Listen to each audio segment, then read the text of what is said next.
하나님께서 우리 주신 말씀 고린도전서 15장 51절부터 52절까지 말씀을 전해드리겠습니다.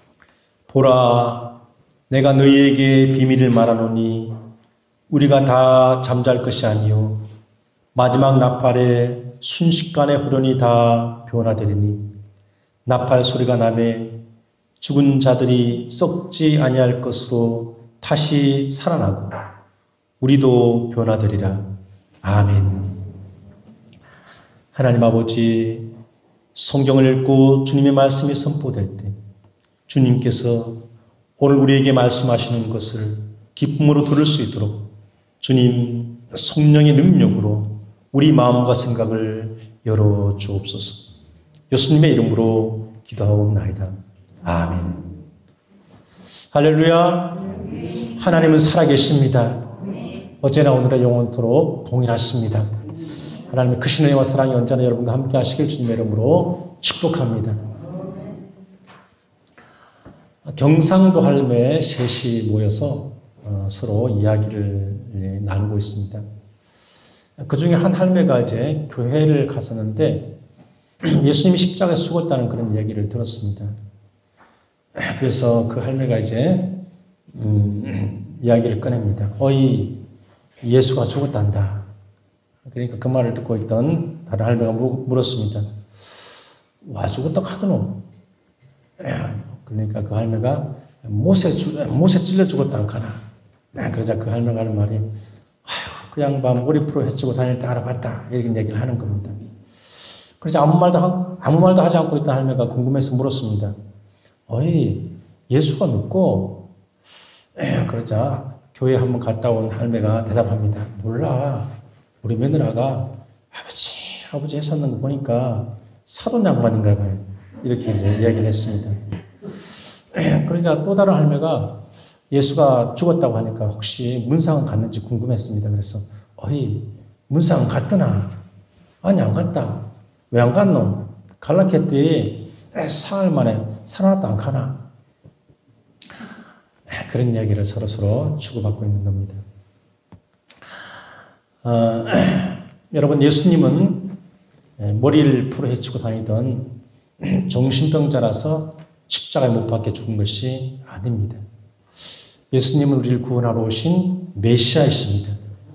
예수님은 우리를 구원하기 위해서 십자가에 못 박혀 죽으시고 우리를 영원한 죽음에서 살리기 위해서 부활하셨습니다. 부활은 모든 죽는 것들에게 주시는 최고의 복음입니다. 죽으면 다 썩어서 흙으로 돌아갑니다. 그것으로 모든 것이 끝났다고 합니다. 그러나 우리는 다시 부활합니다. 다시 부활하여 영원히 살 것입니다. 예수님이 주신 부활의 소망으로 승리하시기를 축복합니다. 오늘 본문의 말씀은 부활에 대한 이야기입니다.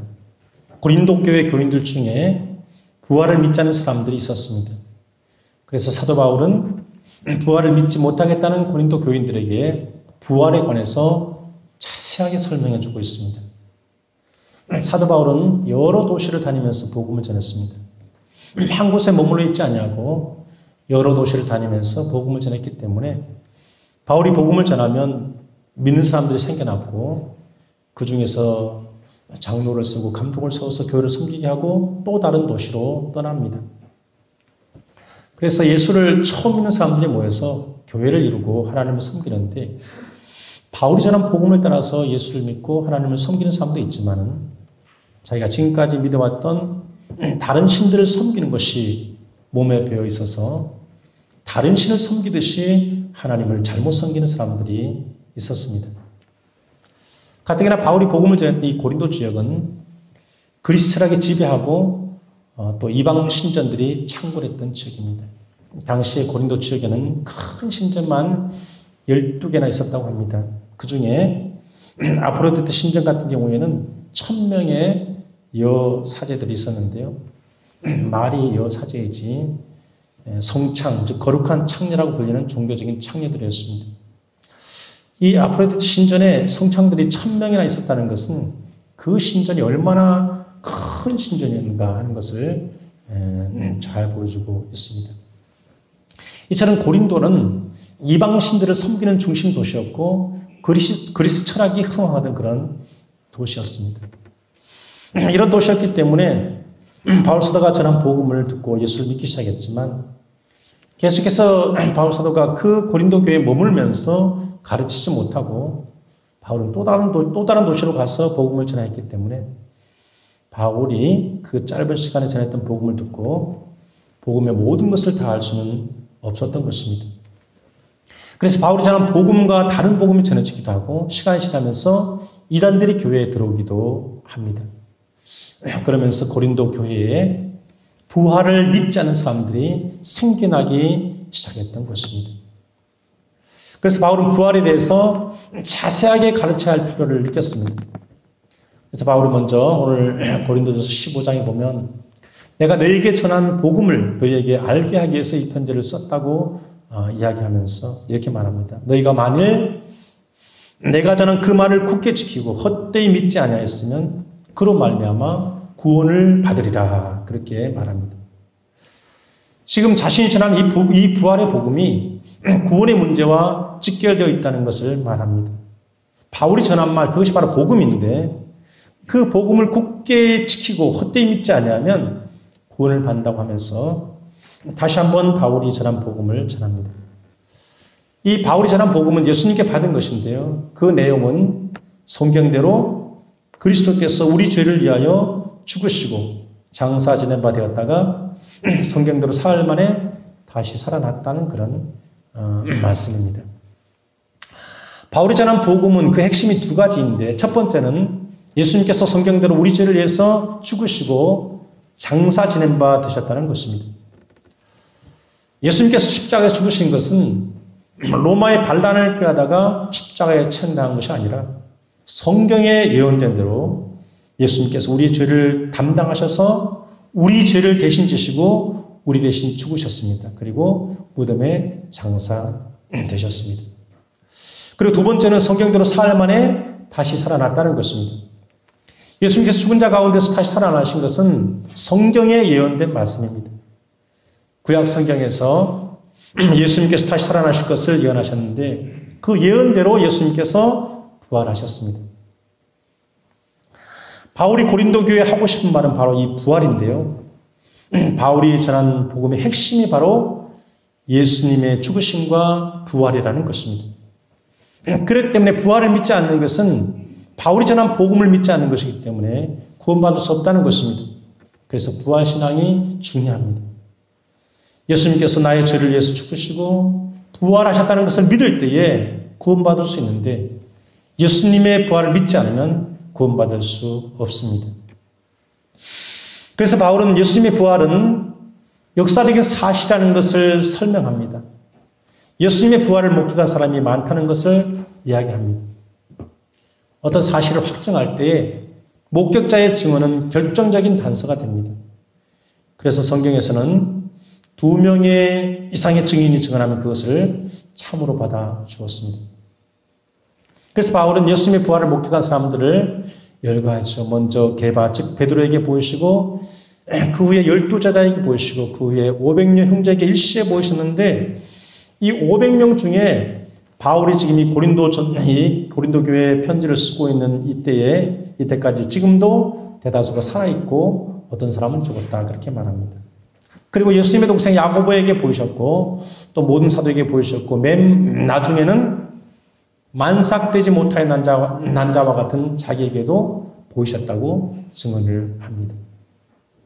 그래서 바울이나 예수님의 12제자나 부활하신 예수님을 동시에 봤던 500명의 형제들이나 다 예수님이 죽으시고 부활하셨다는 것을 전파했다는 것입니다. 그리고 너희 고린도 교인들도 예수님이 부활했다는 것을 믿었다고 그렇게 말하고 있습니다. 그런데 시간이 지나면서 죽으면 끝이지 무슨 죽은 사람이 다시 살아난다는 거야. 말도 안 되는 소리 하지 마라. 그렇게 부활을 부정하고 믿지 않는 사람들이 나타났다는 것입니다. 그래서 바울은 고린도전서 15장 12절에서 그리스도께서 죽은 자 가운데서 다시 살아나셨다 전파되었거늘 너희 중에서 어떤 사람들은 어찌하여 죽은 자 가운데서 부활이 없다 하느냐라고 하면서 만일 죽은 자의 부활이 없으면 그리스도도 다시 살아나지 못하셨으리라 그렇게 말합니다. 그러면서 그리스도께서 만일 다시 살아나지 못하셨으면 우리가 전파하는 것도 헛것이요 또 너희 믿음도 헛것이다 그렇게 말씀합니다. 바울이 고린도 교회에 전파한 것은 바로 예수님의 부활이었습니다. 그리고 고린도 교회는 그 예수님의 부활을 믿었습니다. 그런데 죽은 자가 다시 살아나는 것을 부인하면 바울이 전한 예수님의 부활도 헛것이 되고 예수님의 부활을 믿었던 고린도 교회 교인들의 믿음도 헛것이 되고 만다고 설명하고 있습니다. 그래서 바울은 계속해서 이렇게 말합니다. 만약 부활이 없다면 또 우리가 하나님의 거짓 증인으로 발견되리니 우리가 하나님이 그리스도를 다시 살리셨다고 증언하였음이라고 말합니다. 부활이 없다면 바울은 하나님의 거짓 증인이 되고 만다는 겁니다. 바울이 하나님이 그리스도를 다시 살리셨다고 증언했기 때문이라고 말합니다. 그래서 만일 죽은 자가 다시 살아난 일이 없으면 하나님이 그리스도를 다시 살리지 아니하셨으리라. 만일 죽은 자가 다시 살아난 일이 없으면 그리스도도 다시 살아나신 일이 없었을 터이요 라고 말합니다. 부활이 없다면 하나님께서 죽은 예수님을 다시 살리지 않았을 것이고 예수님께서도 다시 살아난 일이 없었을 것이라는 말입니다. 그러면서 바울은 계속해서 말합니다. 그리스도께서 다시 살아나신 일이 없으면 너희의 믿음도 헛되고 너희가 여전히 죄 가운데 있을 것이라고 말합니다. 예수님의 부활이 없다면 고린도 교회 교인들의 믿음도 헛되고 아무것도 아니라는 말입니다. 예수님의 부활이 없다면 고린도 교회 교인들은 여전히 죄 가운데 있을 것이라고 말하고 있습니다. 고린도 교인들이 죄에서 구원받기 위해서 반드시 예수님의 부활이 있어야 한다는 말입니다. 어떤 사람들이 이렇게 생각할 수 있습니다. 죄사함이라는 것은 십자가와 관계된 것이 아닌가? 예수님이 십자가에서 죄인들을 대신해서 못 박히신 것이 아닌가? 그렇다면 십자가만 있으면 죄사함 받는 것이 아닌가? 그런데 왜 부활이 있어야만 죄사함 받을 수 있다고 하는 말인가? 그렇게 생각할 수 있습니다. 그러나 부활이 없으면 십자가는 실패한 메시아의 모습일 뿐입니다. 부활이 없는 십자가는 실패한 것입니다. 반드시 부활이 있어야 십자가가 의미가 있습니다. 예수님께서 십자가에서 죽으시고 다시 살지 못하고 그것으로 끝났다면 인류는 죄사함 받을 수 없습니다. 왜 그렇습니까? 죄의 삭은 사망이기 때문입니다. 죽음은 죄의 대가입니다. 죄가 없으면 죽음도 없습니다. 그런데 죄가 들어왔기 때문에 죽음이 찾아온 것입니다. 그러므로 죄가 없어지면 죽음도 없어져야 합니다. 예수님께서 십자가에서 모든 죄를 지시고 죽으심으로 모든 죄값을 다 치르셨습니다. 십자가는 죄를 청산하는 계산서와 같습니다. 그렇기 때문에 십자가가 있는 곳에는 더 이상 죽음이 없습니다. 그래서 예수님께서 십자가를 지셨기 때문에 모든 죄는 용서받고 죽음도 물러갔습니다. 십자가 안에 있는 사람에게는 더 이상 죽음이 왕노릇하지 못합니다. 십자가는 죽음을 없애는 하나님의 특효 처방입니다. 그렇기 때문에 예수님은 부활하셔야 합니다. 더 이상 죽음이 인간을 지배할 수 없기 때문입니다. 예수님께서 십자가에서 모든 죄를 지시고 모든 죄값을 치르셨기 때문에 이제는 더 이상 죄가 인간에게 값을 물을 수 없게 되었습니다. 모든 것이 깨끗하게 계산되고 청산되었습니다. 그렇기 때문에 죽음이 물러갔습니다. 죽음은 더 이상 인간들 위해 왕노릇할 수 없습니다. 그래서 예수님의 부활이 그렇게 중요한 것입니다. 예수님이 부활하셔서 부활의 첫 열매가 되심으로 이제는 더 이상 죽음이 인간을 지배할 수 없음을 확증하셨습니다. 예수님의 부활은 죽음에 대한 승리의 개선식입니다. 사탄은 예수님을 영원한 죽음 아래 가두려고 했지만은 하나님께서 예수님을 다시 살리심으로 사탄은 예수님을 영원히 죽음 안에 가둘 수가 없었습니다. 예수님께서 죽은 자 가운데서 다시 살아나심으로 죽음은 이제 더 이상 왕노릇할 수 없습니다. 이제는 죽어도 죽지 않고 다시 살아 영생할 것입니다. 영원히 죽지 않고 살 것입니다. 예수님의 십자가로 죄는 사라졌고 그래서 죽음도 사라졌기 때문입니다. 우리가 육신으로는 죽지만 우리 영은 죽지 않고 살아서 마침내 영생의 몸이 되어서 영원히 살게 될 것입니다. 그래서 사도 바울은 그리스도께서 다시 살아나신 일이 없으면 그리스도 안에서 잠자는 자도 망하였으리라고 말합니다. 예수님의 부활이 없다면 그리스도 안에서 그리스도 안에서 잠자는 자, 즉 예수 믿고 죽은 성도들도 다 망하고 말았을 것이라는 말입니다. 부활이 없으면 예수 믿고 죽은 자들도 다시 살 수 없을 것이고 영원히 죽음에 갇혀 죽음에서 나올 수 없기 때문입니다. 그래서 망하는 사람이 되고 마는 것입니다. 그래서 바울은 만일 그리스도 안에서 우리가 바라는 것이 다만 이 세상의 삶뿐이면 모든 사람 가운데 우리가 더욱 불쌍한 자리라 그렇게 말합니다. 예수 믿는 사람들이 바라는 것이 이 세상의 삶뿐이라고 한다면 예수 믿는 사람들이 이 세상에 제일 불쌍한 사람이라는 것입니다. 세상 사람들은 죽은 자의 부활을 믿지 않기 때문에 내일 죽을 터이니 먹고 마시자 그렇게 산다는 것입니다. 그러나 예수 믿는 사람들은 세상의 쾌락을 추구하지 않냐고 오직 하늘의 소망을 가지고 살아왔는데 부활이 없다면 모든 것이 헛된 것이 되고 마는 것입니다. 그래서 바울은 단호하게 선언합니다. 그러나 이제 그리스도께서 죽은 자 가운데서 다시 살아 잠잔 자의 첫 열매가 되셨도다. 예수님께서 죽으셨다가 다시 살아나셔서 모든 죽은 자들의 부활의 첫 열매가 되셨다는 것입니다. 사망이 한 사람 아담으로 말미암은 것 같이 죽은 자의 부활도 한 사람 예수님으로 말미암는다는 것입니다. 아담 안에서 모든 사람이 죽은 것 같이 그리스도 안에서 모든 사람이 삶을 얻게 된다는 것입니다. 그런데 죽은 자 가운데서 부활하는 것이 각각 차례대로 되는데 먼저는 첫 열매인 그리스도 예수님이시고 그 다음에는 예수님께서 강림하실 때 예수님께 속한 자들이고 그리고 예수님께서 재림하실 마지막 나팔이 불려질 때 성도들이 순식간에 호련히 영원히 죽지 않는 몸으로 다 변화될 것이라고 우리에게 말씀하고 있습니다. 그러면서 죽은 자들이 어떻게 다시 살아나며 어떤 몸으로 오느냐고 물을 때에 바울은 이렇게 대답을 합니다. 씨를 뿌리면 그 씨가 죽지 않으면 살아나지 못한다. 그 씨를 뿌리는 것은 장래의 형체를 뿌리는 것이 아니고 다만 밀이나 다른 것의 알맹이 뿐이지만 하나님이 그 뜻대로 그에게 형체를 주시되 각종 자에게 그 형체를 주신다. 그렇게 말합니다. 우리가 이 벽씨를 심으면 벽씨는 죽습니다. 그리고 벼가 자라나는 거죠. 심는 것은 벽씨, 즉 알갱이지만 알갱이는 없어지고 그 속에서 싹이 나고 줄기가 나고 잎이 나서 벼가 되는 것입니다. 그래서 바울은 하늘에 속한 형체도 있고 땅에 속한 형체도 있으나 하늘에 속한 것의 영광이 따로 있고 땅에 속한 것의 영광이 따로 있으니 해의 영광이 다르고 달의 영광이 다르고 별의 영광도 다른데 별과 별의 영광이 다르다. 그런 이야기를 합니다. 하늘을 나는 새는 다른 짐승들이 갖고 있지 않은 그런 날개를 가지고 있지. 형체가 다르고 또 영광도 다른 겁니다. 땅에서 사는 사자는 잘 뛸 수 있는 그런 다리를 가지고 있습니다. 각각 형체가 다르고 영광도 다른 것입니다.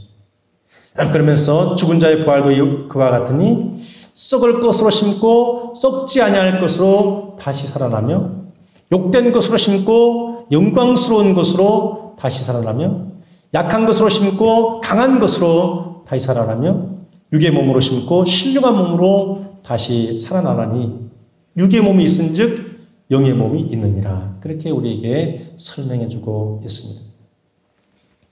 사람이 죽으면 우리의 육의 몸은 다 썩습니다. 우리 육의 몸은 약합니다. 그래서 병들고 고통받고 아픕니다. 그러나 영의 몸은 썩지 않습니다. 영의 몸은 강한 몸이고 병들지 않은 몸입니다. 죽지 않은 몸입니다. 신령한 몸입니다. 사람의 육의 몸이 죽으면 다시 영의 몸으로 부활하는 것입니다.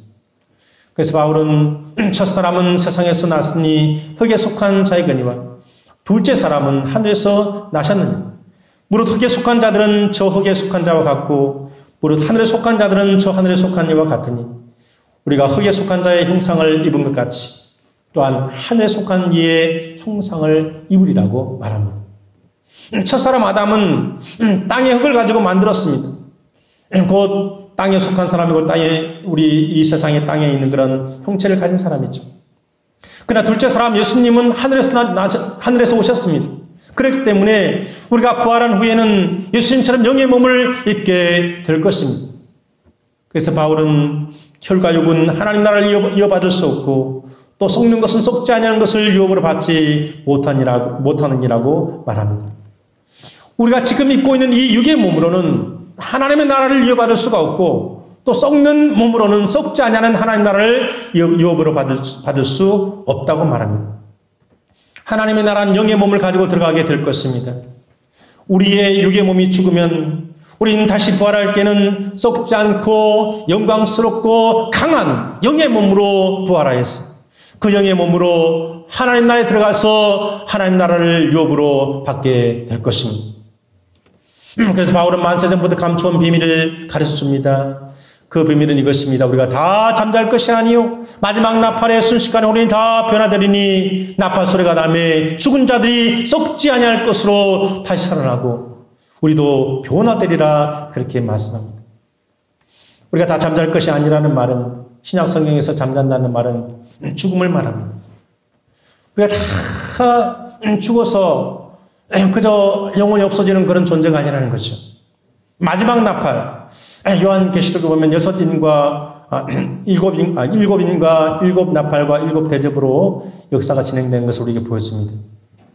그 7번째 나팔, 마지막 나팔, 그 나팔이 불려질 때 순식간에 우리는 다 변화된다는 것입니다. 나팔 소리가 울려 퍼질 때 죽은 자들이 썩지 않을 것으로 다시 부활한다는 것이죠.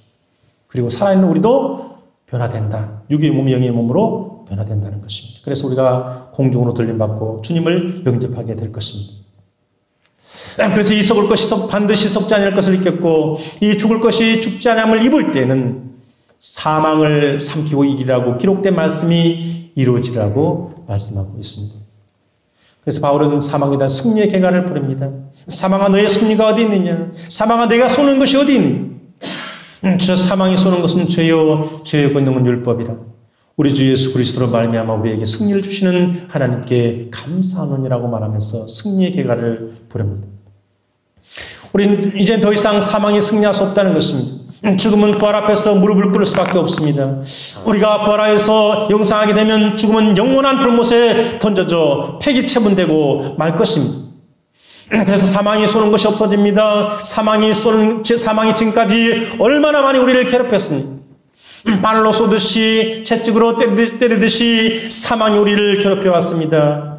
그러나 부활이 오면 사망은 더 이상 우리를 괴롭힐 수 없습니다. 죽음이 우리를 괴롭히는 것은 죄 때문이고 죄의 권능은 율법 때문이라고 말합니다. 그래서 율법에 따라서 우리를 정죄하고 사망으로 끌고 가면서 우리를 괴롭히는 것입니다. 그러나 예수님께서 십자가를 주시고 모든 죄를 용서해 주시고 죽음을 이기시고 부활하셔서 부활의 첫 열매가 되어주셨기 때문에 우리는 승리의 노래를 부를 수 있게 되었습니다. 사망아 너의 승리가 어디 있느냐? 사망아 내가 쏘는 것이 어디 있느냐? 죽음은 더 이상 우리의 왕으로 살 수 없게 되었습니다. 우리는 이제 예수님의 부활로 말미암아 죽음을 이기고 다시 사는 승리의 인생이 되었습니다. 사랑하는 성도 여러분, 부활의 신앙을 가지고 승리하시기를 바랍니다.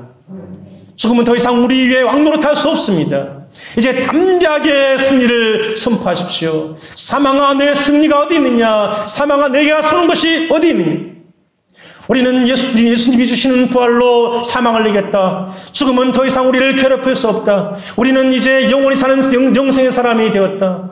우리는 부활의 소망 안에서 자유하다. 우리는 죽어도 죽지 않고 살아서 영원토록 주님과 함께 왕노릇할 것이다. 담대하게 선포하면서 승리한 여러분 되시기를 주님의 이름으로 축원합니다. 오늘 말씀 묵상하시면서 우리 함께 결단의 기도를 드리기를 원합니다. 코로나19로 인해서 죽음이 늘 우리 옆에 와 있음을 느낍니다. 우리는 그 어느 때보다 부활의 신앙으로 강하게 무장해야 할 때입니다. 예수님께서 부활하셨습니다. 우리에게 부활의 소망을 주셨습니다. 죽음은 이미 예수님께서 부활하실 때 패배하고 말았습니다. 죽음은 더 이상 우리를 괴롭힐 수 없습니다. 우리 이렇게 기도합시다. 하나님 우리에게 부활의 신앙을 달라고 기도합시다. 그리고 부활의 신앙을 가지고 죽음의 권세를 이기게 해달라고 기도합시다. 그래 아직도 부활의 신앙을, 부활의 기쁜 소식을 알지 못해서 죽음의 권세 아래 떨면서 사탄의 총로를 타는 사람들에게 부활의 기쁜 소식을 전하여서 저들도 부활의 신앙으로 승리하게 하는 부활의 증인이 되게 해달라고 우리 함께 같이 결단의 기도를 드리겠습니다. 하나님 감사합니다.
하나님 아버지, 바울사도가 고린도 교회에 편지하면서 부활이 없다면 너희 믿음도 헛것이고 너희가 여전히 죄 가운데 있을 것이라고 말씀하셨습니다. 아버지 하나님, 주님께서 이 땅에 오셔서 우리를 위해서 십자가 지시고 부활하셨다는 사실을 우리가 확실하게 믿고 끝까지 부활의 신앙을 가지고 승리하는 저희들 될 수 있도록 늘 저희를 지켜주시고 인도하여 주옵소서. 죽음이 모든 인류를 괴롭히고 있습니다. 그러나 주님께서는 죽음을 이기시고 부활하신 것을 믿습니다. 아버지는 우리도 죽지만 죽지 않고 영원히 살아서 주님과 함께 왕노탈 것을 믿습니다. 아버지 하나님, 우리 모두에게 부활의 신앙을 더욱더 굳건하게 해주셔서 이 부활의 신앙 가운데 승리하게 하시옵시고 어떤 일을 만나는지 자유하게 하시고 이 놀라운 부활의 신앙에 증인으로 살다가 주님 맞이하는 우리 모두가 될 수 있도록 주여 지켜주시고 인도해 주옵소서. 예수님의 이름으로 기도하옵나이다. 아멘.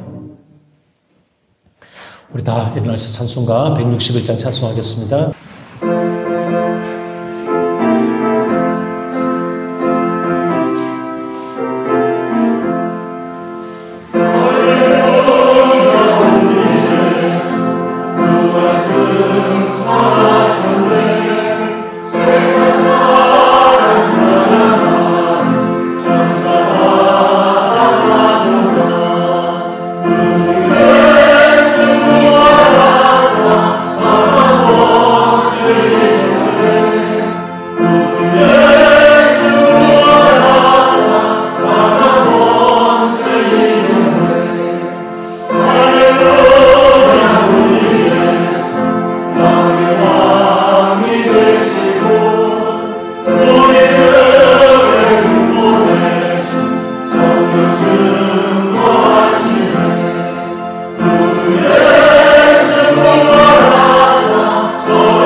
지금은 죽음의 고세를 깨치시고 부활하셨습니다. 우리에게 영원한 부활의 소망을 주신 우리 주 예수 그리스도의 은혜와 하나님 아버지의 극진하신 사랑과 성령의 감화 감동하심과 교통하심, 부활의 신앙으로 무장하여 승리하여 가지만 우리 모든 주의 백성들 위해 이제로부터 영원토록 함께하옵시기를 간절히 축원하옵나이다. 아멘.